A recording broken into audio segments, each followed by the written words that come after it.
Brigada! Tanggap tayo ng report, partner. Ito raw hong dalawang miyembro ng Laguna Criminal Group.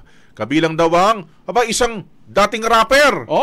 Arestado ho sa bentahan ng baril sa Malabon. Sinong rapper kaya yan? Brigada Kath Austria, i-brigada mo! Brigada! Live report!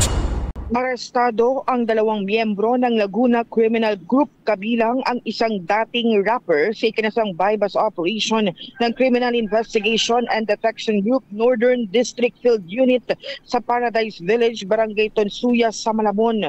Kinilala ang mga suspect na sina Rovi alias Slick One, dating kilalang rapper na ngayon delivery driver, at alias Mark, isang sticker signage installer.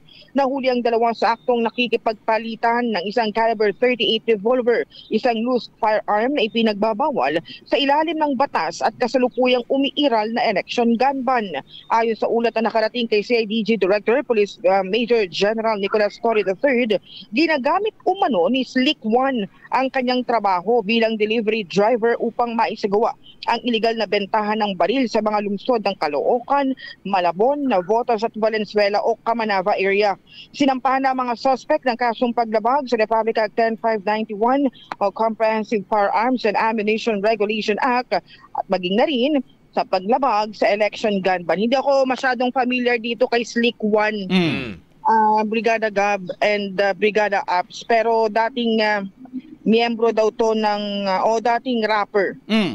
Hindi ako familiar dun sa mga kanta niya rin. Hinahanap ko nga kung sino ba itong si Slick One na ito, di ko siya kilala, pero member siya ng Breezy Boys. Hindi ko ito kilala. Sikat ba ito? Baka nga hindi sumikat kaya nga bumalik doon sa trabaho. Ganyan trabaho, no? Pero Brigada Kat, bentahan ng illegal na armas. What about yung katransaksyon nila? Hindi ba nahuli? Hindi ba isinama doon sa filing ng kaso? Pakiulit, Brigada Abs?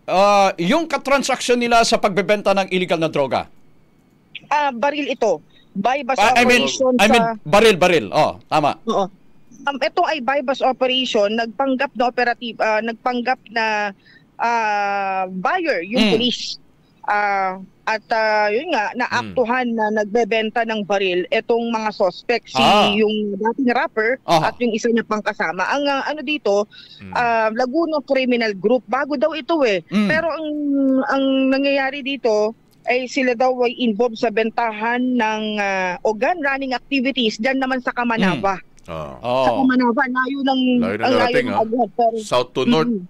Pero ano bang klaseng mga baril yung binibenta nila?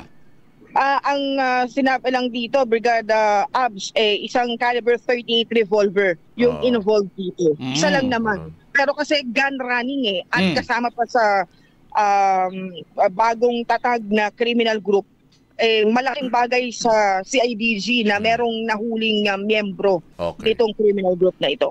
Sige. Salamat, Catherine.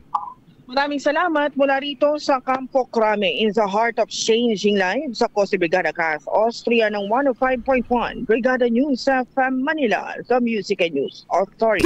Brigada! Ang bahaging ito ay hatid sa atin ng Maxan Mangosteen Santon Coffee. Max Healthy, Max Sarap.